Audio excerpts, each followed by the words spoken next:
아멘. 이 시간도 하나님의 놀라신 은혜와 축복이 여러분들이 함께 하시기를 주의 이름 축원드립니다. 옆 사람 인사합니다. 사랑하고 축복합니다. 오늘은 이제 행함이 있는 믿음 여섯 번째 함께 야고보가 전하는 권면 세 가지 함께 말씀을 나누려고 합니다. 자, 행함이 있는 믿음이라고 하는 것은 말 그대로 그 행함으로 보여지는 믿음을 말하는 거죠. 그래서 우리가 어떤 이런 선한 행위, 물론 필요합니다. 우리가 이 땅에서 선한 행위, 의로운 행위, 정의로운 행위, 다 우리 그리스도인들이 마땅히 취해야 될 행동이죠.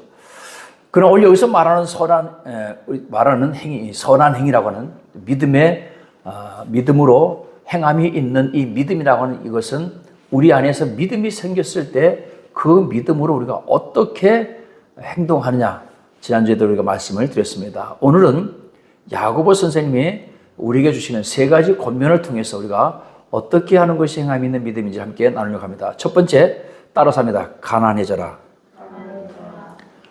무슨 소리예요, 목사님? 부자가 되라고 해야지. 그렇죠? 우리 예전에 옆 사람과 인사합니다. 부자 되세요. 그런 인사 한참 유행했었죠. 부자 되세요. 부자 되세요. 광고에서도 부자 되세요. 부자 되세요. 부자 되라고 하는데 싫어할 사람은 없을 겁니다. 근데 오늘 야고보는 우리가 부자들에게 오늘 경고를 하고 있어요.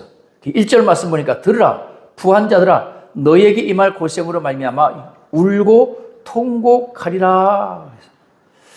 자, 오늘 우리가 말씀을 잘 이해해야 됩니다. 여기서 부한 자, 부한 자들이라고 하는 것은 단순히 우리가 돈만 많이 있는 사람들만을 말하는 것이 아니라 이 땅에서 모든 세속적인 가치관을 가지고 있는 사람, 또 경건하고 연약한 자들을 핍박하는 모든 자들, 그러니까 나는 무언가 많이 가졌다라고 생각하는 그 사람이 오늘 부한 자들. 또 예수님께서는 나를 따라오는 데 있어서 그 내가 가지고 있는 것 때문에 예수님을 따라가지 못하면 그 사람도 뭐가 되는 거예요? 부자인 거예요. 그래서 많은 사람들이 예수님을 못 따라갔는데 단순히 돈 많은 청년만 재물이 많은 거로 근심하며 간 것이 아니고 장가 간 사람도 못 따라갔고요. 밭을 산 사람도 못 따라갔고, 그리고 소를 산 사람도 못 따라갔어요. 이런 사람들, 내가 가진 것이 있어서 주님을 따라가지 못하는, 내가 가진 것이 많아서 많은 사람들에게 존경을 받는 것이 아니고 멸시를 받는다면 이건 우리가 잘못된 부를 가지고 있다, 이렇게 보시면 되겠습니다. 누가복음 18장 25절에 보면 약대가 바늘기로 들어가는 것이 부자가 하나님 나라에 들어가는 것보다 쉬우니라. 그러면 부자는 천국에 못 들어갑니까? 아니야, 들어갈 수는 있는데, 들어가기는 들어가는데 그만큼 어렵다는 거예요. 여러분, 약대, 지금 낙타가 바늘기로 들어가는 거 가능할 수 있어요. 어떻게 하면 되죠? 우리의 고정관념을 깨면 됩니다. 바늘을 낙타가 들어가게끔 바늘구멍을 크게 만들면 돼요. 그렇죠? 우리 고정관념은 조그마한 바늘 그것만 생각하는데, 그러나 오늘 예를 든 것은 바로 그 바늘을 예로 든 겁니다. 그만큼 낙타가 바늘기로 들어가는 것만큼 어렵듯이 부자가 하나님 나라에 들어가기가 어렵다는 거예요. 이건 무슨 얘기예요? 내가 부자가 되면, 내가 무언가를 많이 가지고 있으면 하나님의 말씀대로 살아가기가 어렵다. 내가 예수님의 말씀대로 살아가기가 어렵다. 이거를 예수님께서 말씀하는 겁니다. 자, 2절 말씀 보면 너희 재물은 썩었고 너희 옷은 좀 먹었으며 너희 금과 은은 녹이 슬었으니 이 녹이 너희에게 증거가 되며 불같이 너희 살을 먹으리라. 너희가 말세에 재물을 쌓았도다. 따라서 합니다. 죽은 재물. 이건 죽은 재물이에요. 제가 그래서 비교를 해봤습니다. 이것은 죽은 재물, 산 재물이 있습니다. 산 재물은 생명을 살리는 재물이 산 재물인 거예요. 내가 돈으로서, 만약에 내가 가지고 있는 돈을 가지고서 사람을 살리면 그건 산 재물인 거예요. 내가 가지고 있는 재능, 내가 가지고 있는 기술, 내가 가지고 있는 무언가를 가지고서 사람을 살리는 일에 쓴다면 그거는 산 재물인 거예요. 그런데 나만 가지고 있으면 아무 의미가 없어요. 아무리 좋은 기술이라도 나만 가지고 있으면 다른 사람들에게 유익을 주지 못하면 그건 죽은 재물이 되는 겁니다. 우리 요즘에 그런 얘기 많이 하죠. 재능 기부라고 많이 얘기하죠. 재능 기부 많이 하잖아요. 그렇죠? 뭔가를 배운 사람이, 뭔가 기술을 가지고 있는 사람이 가지지 못한 사람에게 그냥 아무런 대가 없이 베푸는 것을 우리가 재능 기부다, 그렇게 얘기합니다. 오늘 여러분도 많은 것을 베푸는 저와 여러분 되시기를 주의 이름으로 축원드립니다. 마태복음 6장 19절 21절 보면 너희를 위하여 보물을 땅에 쌓아두지 말라. 거기는 좀과 동룩이 해하며 도적이 구멍을 뚫고 도적질하느니라. 오직 너희를 위하여 보물을 하늘에 쌓아두라. 내 보물이 있는 그곳에는 내 마음도 있느니라. 너희가 하나님과 재물을 겸하여 섬길 수 없느니라. 저는 여러분 궁금하지 않아요? 어떻게 우리가 하늘에다가 재물을 쌓죠? 우리가 이 땅에서 재물 쌓는 방법은 세 가지. 어떻게? 은행에 집어넣는다든지, 금고에 집어넣는다든지, 아니면 그냥 내가 현금으로 보관한다든지, 세 가지 방법이 있어요. 이렇게 우리가 쌓아둘 수 있습니다. 그러면 하늘에다 쌓아두는 건 어떻게 하늘에다 쌓아둬요? 뭐 로켓을 타고 올라가서 쌓아둘 수 있나요? 자, 여러분, 재물을 하늘에 쌓아둔다는 것은 무슨 의미가 있어요? 어떻게 하는 것이 재물을 하늘에 쌓아두는 것일까요? 자, 먼저 여러분, 부자가 가난한 자가 되는 방법이 두 가지가 있습니다. 뭐가 있을까요? 스스로 가난해지는 방법이 있고, 타의에 의해서, 어떤 외부적인 환경 요소에 의해서 내가 가난해지는 수가 있습니다. 우리 성경에 보니까 스스로 가난해진 사람이 있어요. 누구죠? 삭개오. 내게 있는 것의 절반을 팔아서 가난한 자들에게 주고, 내가 세리였으니까 남의 거 토색한 거, 강제로 뺏은 거 있으면 4배나 갚겠습니다. 이건요, 내 재산 탈탈 털어야 되는 거예요.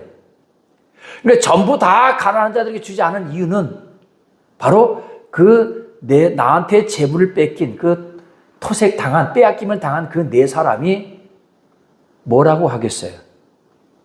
야, 저건 위선이야 라고 할 수도 있고, 아니 왜 우리 걸 뺏어서 남을 줘? 이렇게 생각할 수 있잖아요. 그러니까 참 삭개오가 지혜로운 거죠. 그 지혜로움도 바로 하나님이 주신 그런 영감인 줄로 믿습니다. 내 것의 절반을 팔아서 가난한 자에게 주고, 내가 남의 것 뺏은 거 4배를 갚아주니까 여러분, 나는 이제 아무것도 없는 빈털터리가 되는 거예요. 그런데 삭개오는 빈털터리가 되면서 어떤 축복을 받았느냐? 아브라함의 후손이 되는 축복을 받았어요. 이도 이제는 아브라함의 후손이 되었느니라. 그 믿음의 후손이 되었다는 얘기입니다. 그러니까 어떻게 보면 삭개오의 믿음을 굉장히 예수님께서 칭찬해 준 거죠.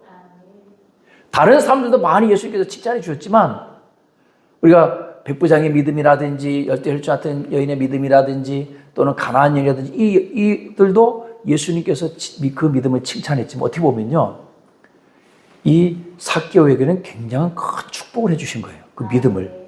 이제 이도 아브라함의 후손이 되었다. 아브라함의 그 믿음의 후손이 된 겁니다. 스스로 가난해지는 것은 바로 삭개오와 같이 내 것을 전부 다. 우리 주변에도 보면 그런 분들이 간혹 있습니다. 훌륭한 기업가들이 죽을 때 모든 재산을 다 사회에다 환원하고 가시는 분들이 있어요. 이 스스로 가난해지는 거죠. 자, 이렇게 재물을 그러면 하늘에 쌓아두는 방법은, 우리가 이 땅에 쌓아두는 방법은 3가지가 있다고 했습니다. 은행에 넣든지, 금고에 넣든지, 현금으로 보관하든지. 그럼 하나님 나라에 쌓는 방법은 몇 가지가 있을까요? 역시 3가지가 있습니다. 첫 번째가 뭐죠? 헌금. 두 번째가 헌신. 세 번째가 나눔입니다. 이것이 바로 뭐냐? 이걸 갖다 우리는 뭐라 그러냐? 재물의 청직이다. 그렇게 얘기합니다. 오늘 사랑하는 여러분, 하나님께서 이 땅의 모든 것들은 다 나에게 맡겨주신 겁니다. 할렐루야. 재물만 맡긴 게 아니에요. 내 남편도 나한테 맡긴 거예요. 내 아내도 나한테 맡긴 거예요. 내 자녀도 나한테 맡긴 겁니다. 할렐루야. 전에 어떤 영상에서 보니까 실제 상황입니다. 기도해달라고 하는데 이 문제에 대해서 어떻게 여러분들은 판단하시느냐라고 해서 질문을 누가 냈는데 어딘지 모르지만 하여튼 목사님 가정이에요. 근데 자녀를 낳게 됐는데 검사를 해보니까 장애아를 낳을 확률이 거의 99%인 거예요. 그래서 절제 수술, 그러니까 뭐라 그러죠? 그걸 갖다가 낙태 수술을 하려고 한다는 거예요. 어떻게 생각하시느냐? 당연히 반으로 나뉘죠. 여러분들은 어떻게 생각을 합니까? 제가 미국을 그렇게 썩 좋아하진 않지만 그래도 미국 여행 가는 건 되게 좋아해요. 근데 미국 사람들의 뭐랄까, 그 믿음? 그들이 아무리 지금 기독교가 많이 쇠퇴하고 줄어들었다 해도 이 미국인들의 사람들의 뭐랄까요, 삶 속에는 성서가 바탕이 되어 있습니다. 기독교 신앙이, 청교도 신앙이 바탕이 되어 있어요.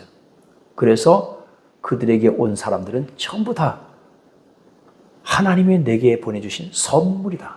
내 뱃속으로 나와도 내 선물이고 입양을 해도 선물입니다. 그래서 백인이 흑인을 입양하고 흑인이 백인을 입양해도 또 우리 아시안 사람들 동양인을 입양해도요 전부 내 자녀로 받아. 왜? 하나님께서 내게 맡겨주신 선물이다 이렇게 생각하는 겁니다.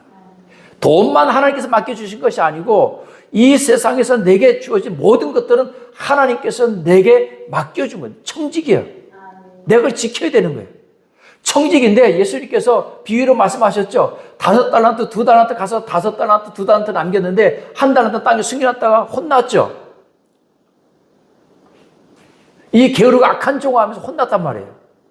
그게 바로 뭐냐? 하나님께서 우리에게 주신 이 맡겨준 것들, 청지기로서 우리에게 주셨는데 그것을 땅속에 그냥 묻어두고 나 혼자만 가지고 있으면 그것이 책망받을 일이다 그겁니다.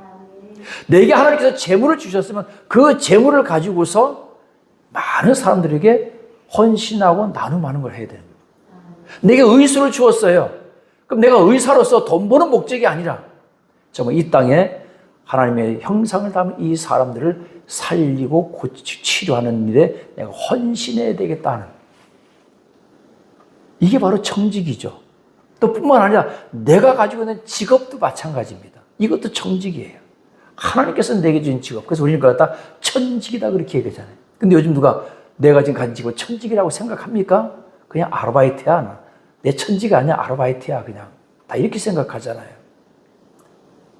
그러니까 투잡 쓰리잡 내 본업이 있어도 투잡 쓰리잡 하는, 물론 이제 경제가 어려우니까 그런 것도 있지만 내가 가진 직업에 대해서 이건 천직이야. 내가 이것을 통해서 다른 사람들에게 큰 기쁨을 줄 수 있는 것을 하나님께서 내가 주셨으니까 내가 이걸 천직으로서, 청직으로서 내가 잘 이웃을 위해서 남을 위해서 섬겨야 되겠다는 이런 마음을 우리가 가지시기를 주의 이름으로 축원드립니다. 오늘 하나님께서 여러분들에게 무엇을 맡기셨어요? 1차적으로 남편을 맡기고 아내를 맡기고 자녀를 맡겼어요. 부모님도 맡긴 거예요. 끝까지 부모님을 책임져야 되는 거예요. 할렐루야! 이건 아멘 안 하지. 이런 청직이 우리에게 맡겨주시다는 거. 우리 여러분 지금 주변에 보면 화분들이 있잖아요. 이거 우리가 선물로 받은 거예요. 이거 똑같은 거 3개 받았는데 그만 제가 관리를 잘못해서 2개가 죽고 하나만 살아남았어요. 지금 4년째 지금 잘 살고 있는데 얘는 보니까 관리 안 하니까 살더라고. 관리하니까 죽어 이상하게. 제가 뭐 한 거죠? 관리를 잘 못한 거죠.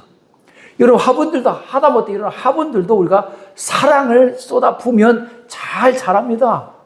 얘가 원래 이렇게 자라는 게 아니래요. 그냥 동그랗게 이렇게 자라는 거래 이렇게. 근데 이상하게 우리 집에 오더니 이상하게 돼버렸어. 그냥 또 걔 또 폼 나잖아요. 그렇죠? 동그란 것보다. 그러니까 우리가 잘못 관리를 해서 그런 거예요. 그렇지만 또 보기도 이쁘잖아요. 오늘 이 세상의 모든 피조물들은 하나님께서 우리에게 맡겨놓습니다. 그래서 창세기 1장에서 뭐라 했어요? 정복하고 다스리라 그랬죠. 그 정복하고 다스리는 게 칼로서 짓밟으라는 얘기가 아닙니다. 할렐루야. 같이 공존하면서 잘 살아가라는 그런 의미라는 사실 꼭 깨달으시고요. 오늘 내게 주신 청직의 삶을 잘 사시기를 주님으로 축원드립니다. 자, 4절 이하의 말씀 보면 보라 너희 밭에서 추수한 품꾼에게 주지 아니한 삭시 소리 지르며 그 추수한 자의 우는 소리가 만군의 주의 귀에 들렸느니라. 지금 야고보 선생님이 지금 부한 자들을 책망하는 겁니다. 즉 너희가 가난한 자들을 착취했다는 거죠. 부자가 되는 방법도 여러 가지 있지만 또 그중에 제일 나쁜 게 바로 그거죠. 가난한 자들을 착취했다는 거예요. 너희가 밭에서 사치하고 방종하여 사륙의 날에 너희 마음을 살찌게 하였도다. 자, 이게 무슨 말씀이냐면요. 야고보는 부자들의 즐거움을 그 밭에서, 즉 개역성경 땅에서 그러는데 이 땅에서의 삶으로 한정시켜버려요. 아무리 부자들, 그래서 이 부자들은요, 이 땅에서만의 그 즐거움으로 한정되어 버렸기 때문에 목말라. 그래서 부자들이 쉽게 타락하는 이유가 바로 그겁니다. 그 목마름, 육적인 목마름을 해소하려고 하다가 결국 마지막에는 마약도 하고 뭐 여러 향락에 취하게 되죠. 우리가 청지기의 사명을 다하지 못하면 이렇게 되는 거예요. 그러나 우리가 청지기의 사명을 다하면서 살아간다면 이런 삶을 살지 않고 우리가 많은 사람들에게 우리는 좋은 영향력을 미치는 그런 사람이 되는 줄로 믿으시기 바랍니다. 그래서 가난한 자와 의인들을 너희는 괴롭게 하지 말라. 6절 보면 너희는 의인을 정죄하고 죽였으나 그는 너희에게 대항하지 아니하였다. 물론 여기서 의인과 그는 예수님이 상징하기도 하지만 예수 그리스도를 믿는 모든 자들을 의미합니다. 그래서 가난한 자와 의인들을 너희가 괴롭혔다는 것입니다. 자, 소극적인 의미로 건드리지 마라. 그 가난한 자들 너희가 건드리지 마라. 적극적인 의미로는요, 도움을 주라는 거예요. 안 도와주는 것도 여러분 괴롭게 하는 거라는 거죠. 그렇기 때문에 너희가 소극적인 의미로는 가난한 자들을 더 이상 건드리지 마. 의인들을 건드리지 마. 그냥 내버려 둬. 때로는 그냥 두고 내버려 두는 것으로서 그들을 도움을 주는 것일 수도 있으니까. 더 적극적인 의미는 그들에게 도움을 주라는 것입니다. 우리 사랑하는 여러분, 여기 보니까 소나 양들이 자신들의 도살의 날이 다가오고 있음을 알지 못하는 것. 즉 마지막 때가 오는데 그것을 알지 못한다는 거죠. 여러분, 돼지는 90kg에 잡습니다. 옛날에 농업 시간에 배웠는데 90kg 때가 돼지고기 제일 맛있대. 그러니까 그때 잡아요. 근데 만약에 돼지가 살기 위해서 살을 찌우지 않으면 되는데 돼지는 그 사실을 모르고 여전히 오늘 맛있는 거지만 여전히 먹습니다. 자기가 90kg가 되어가면 내가 90kg 되면 도살장에 끌려서 죽는다는 걸 만약에 안다면 어떻게 되겠어요? 안 먹겠죠. 금식하겠지. 다이어트 하겠지. 근데 이 부자들도 역시 마찬가지. 이 돼지처럼 마지막 때가 다가오고 있음을 그들은 깨닫지 못한다는 거죠. 깨닫지 못하고 돌이키지 않고 이 땅에서 가난한 자들을 착취하면서 의인들을 억압하고 정죄하고 죽이고 그런 삶을 살아가고 있다라고 하는 것입니다. 사랑하는 여러분, 오늘 여러분들은 가난해지기 위해서 꼭 부자가 되시기를 주의 이름으로 축원드립니다. 그렇잖아요. 내가 가난해지려면 먼저 부자가 돼야 되잖아. 그렇죠? 또 가난한 자들을 돕기 위해서 가난한 자를 돕기 위해 부자가 되시기를 주의 이름으로 축원드립니다. 내가 부자가 하나님께서 우리를 부자로 만들어 주신 것은 이와 같이 가난한 자를 도와주기 위해서. 그러니까 따라서 합니다. 가난해져라. 할렐루야. 가난해지기 위해서 먼저 부자가 되시기를 주의 이름으로 축원드립니다. 행여나 부자가 되었는데 그 마음을 잊어버리고 그냥 부자로 사는 사람이 아니라 그 하나님께서 내게 주신 이 청지기의 사명을 다하는 저와 여러분 되시길 주의 이름으로 축원드립니다. 자, 두 번째는 따라서 합니다. 인내하라. 7절을 보니까 그러므로 형제들아 주께서 강림하시기까지 길이 참으라. 여기서 형제들은 누구일까요?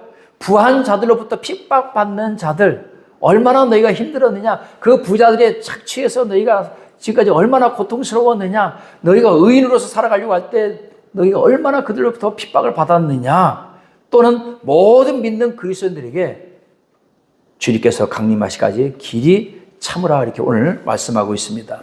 보라. 농부가 땅에서 나는 귀한 열매를 바라고 길이 참아 이른 비와 늦은 비를 기다리나니 너희도 길이 참고 마음을 굳건하게 하라. 주의 강림이 가까우시니라. 자, 이른비는 보리가 이른비 봄에 내리는 게 이른비가 아니고요. 그 중동은 달라요. 이른비가 언제 내리냐? 10월에 내립니다. 10월, 11월경에 내려. 그럼 그때 이제 보리와 밀을 씨를 뿌려요. 그리고 봄이 되면, 우리 이제 봄이죠. 3, 4월 되면 추수하기 전에 늦은 비가 한 번 더 내립니다. 늦은 비가 오고 나면 이제 보리하고 밀이 결실을 맺는 거예요. 그러니까 이른 비가 와야 보리 파종, 밀 파종을 할 수가 있어요.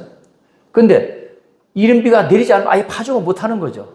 그러니까 파종을 했는데 또 늦은 비가 안 와버리면 곡식이 다 어떻게 돼? 쭉정이가 돼버리는 거죠. 그러니까 이 이른 비하고 늦은 비는 이스라엘 땅에서는 아주 중요한 비입니다. 우리는 사시사철 요즘 뭐 아무 때나 막 비가 오죠. 어젯밤에도 비가 왔는데 사시사철 요즘 우리는 아무 때나 막 비가 오니까 이 가뭄에 대해서 우리가 잘 겪어보지 못해서 그런데 이 중동 같은 데는 가뭄, 기근, 흉년 이런 것들이 그들에게는 재앙입니다. 그렇기 때문에 이 이른 비와 늦은 비가 하나님의 은혜로서 그들에게 내린다는 것이죠. 그래서 우리가 혹시 들어보셨는지 모르겠지만 천수답이라고 그럽니다. 이 천수답은 비가 와야 물이 생겨서 비가 와야 농사를 지을 수 있는 땅을 우리가 천수답이다 그렇게 합니다. 즉 하늘에서 비가 내려야 농사를 지을 수 있는 땅. 그러니까 이스라엘 땅이 바로 이제 그런 땅입니다.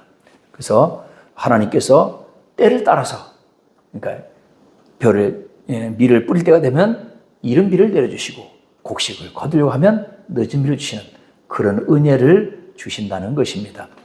그러니까 그때가 이른 비와 늦은 비를 기다리는 것처럼 너희가 하나님의 은혜를 참고 마음을 굳건하게 하고 주님의 강림하시는 날이 가까우니까 그때까지 뭐하라? 참으라, 인내하라 그랬어요. 자, 9절 말씀 보면 형제들아 서로 원망하지 말라. 그리하여야 심판을 면하리라. 보라, 심판의 주가 문 밖에서 계시니라. 원망하지 말라는 얘기죠. 이건 누구에게 하신 말씀일까요? 역시 마찬가지겠죠. 착취를 당한 사람들, 억압당한 사람들, 가난한 사람들, 이 땅에서 핍박당한 사람들, 예수 믿는다고 핍박당한 사람들, 이런 사람들 원망하지 말라는 것입니다. 우리가 인내하지 못할 때 원망이 터져나거든요. 끝까지 인내하고 서로 격려하고 그렇게 하면서 주님의 그 강림하는 날까지 끝까지 인내하라는 말씀입니다. 10절 말씀 보면 형제들아 주의 이름으로 말하는 선자들을 고난과 오래 참음의 본으로 삼으라. 보라, 인내하는 자를 우리가 복되다 하나니 너희가 욥의 인내를 들었고. 근데 우리가 욥기서에 보면 욥의 이야기가 있는데 욥이 우리 요즘으로 말하면 그냥 쫄딱 망한 거예요. 망한 정도가 아니라 나만 망한 것이 아니라 가족들까지도 다 죽었어요. 노예들 다 죽었어요. 그리고 나 혼자만 살아남았는데 살아남은 게 사는 게 아니야. 온몸에 악천이 나가지고 온몸이 막 그냥 피부병이 나서 껍데기가 막 다 떨어져 나고 피가 나고 막 그럴 정도로. 근데 끝까지 욥이 인내하고 그 믿음을 지켰더니 하나님께서 갑절로 복을 주셨습니다. 그가 그러니까 망하기 이전에 가지고 있었던 것에 딱 2배 하나님께서 축복해 주신 줄로 믿으시기를 주 이름으로 축원드립니다. 그래서 야고보는 바로 이 욥과 같이 끝까지 인내하면 반드시 하나님께서 그 은혜로 갚아주신다는 것을 말씀하고 있습니다. 자, 세 번째 따라합니다. 기도하라. 기도하라. 자, 3가지 권면을 했어요. 인내하라. 그리고 가난해져라. 인내하라, 기도하라. 이 3가지를 야고보 선생님이 살아있던 그 시대, 복음을 전하던 그 시대는 유대인의 핍박이 굉장히 심했던 그런 때입니다. 그리고 그때 당시에는 환경이 매우 열악했기 때문에 빈부의 격차도 아주 심했고, 그리고 우리 예수님께서 가시는 곳마다 환자가 있는 거 보니까 아픈 사람도 많았고요, 귀신 들린 사람들도 너무너무 많았습니다. 그러니까 삶 자체가 그렇게 행복한 삶이 아니었던 거죠. 그 시대는 다 부족했잖아요. 다 부족하고 빈약하고 했던 그 시대였고, 정말 요즘같이 과학이 발달하고 문명이 발달하고 식문화가 발달해서 우리는 아무 때나 냉장고 뒤져서 먹을 수 있는 그런 시대가 아니었기 때문에 이들에게는 삶은 늘 핍절한 삶이었습니다. 그래서 그들이 하나님 앞에 기도하고 찬양한다는 거, 찬양의 삶을 산다는 그 자체가 그들에게는 굉장한 삶이었다는 것이죠. 야고보는 고난당하는 그리스도인들에게 기도할 것을 권면하고 있습니다. 특히 연약한 자를 위해서 기도하고 병든 자를 위해서 기도하라고 권면하고 있어요. 너희 중에 고난당한 자가 있느냐? 그는 기도할 것이요. 즐거워하는 자가 있느냐? 그는 찬송할지니라. 할렐루야. 너희 중에 병든 자가 있느냐? 그는 교회 장로들을 청할 것이요. 그들은 주의 이름으로 기름을 바르며 그를 위하여 기도할지니라. 할렐루야. 또 15절 말씀 보면 믿음의 기도는 병든 자를 구원하리니 주께서 저를 일으키시리라. 혹시 죄를 범하실지라도 사하심을 받으리라. 그러니까 고난당한 자가 있으면 어떻게 하라? 기도하라. 제가 늘 얘기하잖아요. 주저앉지 말고 무릎을 꿇으라. 무릎을 꿇으면 기도가 나오지만 주저앉으면 원망이 나오고 불평이 나온다 그랬잖아요. 오늘 사랑하는 여러분, 기도하는 저와 여러분 되시기를 주 이름으로 축원드립니다. 우리가 지금 21일 다니엘 저녁 기도를 지금 우리가 하고 있습니다. 어제부터 이제 시작해서 21일까지 하고 있는데요. 저희 또 개인적으로 우리 이제 50일 또 기도 학교를 교재를 가지고 같이 이제 새벽하고 이렇게 20일 저녁 기도에 끝나면 이제 같이 이어서 이렇게 할 건데요. 왜 기도하느냐? 하나님께서 우리에게 응답을 주시려고 이미 다 준비해 놓으셨어요. 아멘. 그러고 나서 어떻게 하느냐? 하나님께서 우리에게 기도하라고 감동을 주는 거예요. 내가 너에게 줄 거 다 준비해 놨으니까 기도해라. 친정 어머니가 전화했어요. 야, 내가 김장 해놨어. 빨리 와서 가져가. 엄마가 내가 김장이 필요한데, 내가 김장김치가 필요한데, 엄마한테 전화해서 달라 그럴까? 하기도 전에 엄마가 이미 벌써 김장김치 다 준비해놓고 내 따라 와서 김장 가지고 가라. 이게 엄마는, 우리 하나님도 마찬가지예요. 우리가 필요한 것 다 알고 계셔요. 쟤는 뭐가 필요해. 내가 준비해놔야지. 근데 구하질 않아. 주고 싶은데 구하질 않아요. 하나님은 우리가 구해야 주는 줄 믿으시기를 주 이름으로 축원드립니다. 물론 하나님께서 우리가 필요한 모든 거 다 알고 계셔. 알고 계시지만 중요한 건 우리가 구해야 되는 거예요. 이게 중요한 거예요. 이게 뭐예요? 기도예요.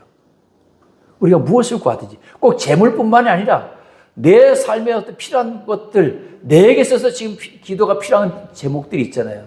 육신의 질병이라든지 또 물질의 문제라든지 인간관계의 문제라든지 직장의 문제라든지 내 사업의 문제라든지 관계성의 문제라든지 여러 가지 문제들이 지금 줄 서 있잖아요.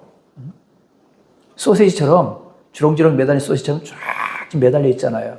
그거 우리가 해결해야 되거든. 다 어떻게 해결할 거예요? 그러니까 어떻게 해요? 하나님께는 이미 그 해답이 다 있는 줄로 믿으시기 바랍니다. 따라서 합니다. 예수님이 해답이다. 믿습니까? 예수님이 해답이에요. 우리 주님이 해답이에요. 모든 정답은 다 하나님께 있습니다. 하나님께서 가지고 있어요. 그래서 구하라, 찾으라, 두드리라. 내가 다 준비해 놓고 있어. 너희가 구하는 건 나한테 다 있어. 너희가 찾는 건 나한테 다 있어. 너희가 두드리고 들어가려는 그곳에 내가 항상 있어. 그러니까 구하기만 해. 찾기만 해. 두드리기만 해. 구하는 자가 받을 것이요, 찾는 자가 찾을 것이요, 두드린 자에게 열릴 것입니다. 할렐루야. 그래서 여러분, 물론 우리가 가난해지는 것도 필요하고 인내하는 것도 필요하지만 이 모든 것들이 다 기도해야만이 우리가 할 수 있는 것들이에요. 기도하지 않으면, 우리가 믿음으로 하지 않으면 내가 가난해질 수가 없어요. 내가 움켜질 수밖에 없어요. 그리고 내가 기도하지 않으면 인내하지 못하는 거예요. 기도할 때 인내하게 되는 거예요. 어떻게 보면 기도가 우리에게 가장 중요하죠. 그래서 오늘 야고보 선생님도 그 시대 사람들이 고난받는 사람들과 그 병자들에게, 고난받는 사람들에게 기도하고 또 병자들을 위해서 기도하는 것, 이것을 강조하는 이유가 왜 그렇겠어요? 고난받는 자들이 많고 병자들이 많았기 때문에. 특히나 그때 당시에 유대교에서 기독교로 개종을 한다는 것은 굉장히 힘든 일이었습니다. 내 인생 삶을 포기될 경우도 생겨요. 왜? 유대교로 개종을 하면 유대 사회에서는 아무것도 할 수 없어요. 그 시대는 유대 사회입니다. 그죠? 유대인들의 사회인데 내가 기독교로 개종하면 취직도 안 돼. 학교도 갈 수 없어. 아무것도 할 수 없어. 아무 경제 활동도 할 수가 없어요. 그러니까 예루살렘에서 내가 살아갈 수 있는 방법이 아무것도 없어요. 내가 기독교를 개종하면. 그러니까 하다 나중에 안 되니까 어떻게 해? 다시 유대교로 돌아가는 사람들이 생기는 겁니다. 그렇잖아요. 믿음이 항상 좋은 게 아니잖아요. 믿음도 뭐가 있어요? 유통기한이 있다고 그러잖아요. 그러니까 유통기한이 지나버리니까 이게 믿음이 변해버렸어. 부패해서 곰팡이가 생겼어요. 그러니까 어떻게? 다시 옛 생활로 돌아가 버리는 거예요. 다시 유대 생활로 다시 돌아가는 거예요. 다시 기독교에서 다시 유대교로 돌아가는 사람들에게 쓴 성경이 바로 히브리서입니다. 그래서 우리가 믿음이 연약해질 때 히브리서를 그래서 읽어야 되는 거예요. 그래서 히브리서에 보면 우리가 흔히 이제 11장 믿음장이라고 하잖아요. 믿음은 바라는 것들의 실상이요 보지 못하는 것들의 증거니 그래서. 할렐루야. 오늘 사랑하는 여러분, 기도하시기를 주의 이름으로 축원드립니다. 우리 행함이 있는 믿음, 그 믿음으로 우리가 살아가기 위해서는 오늘 야고보서 선생님의 전체적인 말씀, 오늘 마지막에 5장에서 마지막에 이 결론의 말씀이 뭡니까? 기도하라는 거예요. 기도해야 행함이 있는 믿음을 살아갈 수 있는 거예요. 기도하지 않으면 내가 살아있는 믿음으로, 행함이 있는 믿음으로 살아가고 싶어도 살아갈 수가 없고 그 믿음은 죽은 믿음이 될 수밖에 없다라고 하는 것입니다. 저와 함께 기도하는 저와 여러분 되시기를 주의 이름으로 축원드립니다. 결론적으로 한 번만 따라합니다. 가난해져라, 인내하라, 기도하라. 할렐루야. 실천하는 저와 여러분 되시기를 주의 이름으로 축원드립니다. 기도합니다. 오늘도 살아계셔서 우리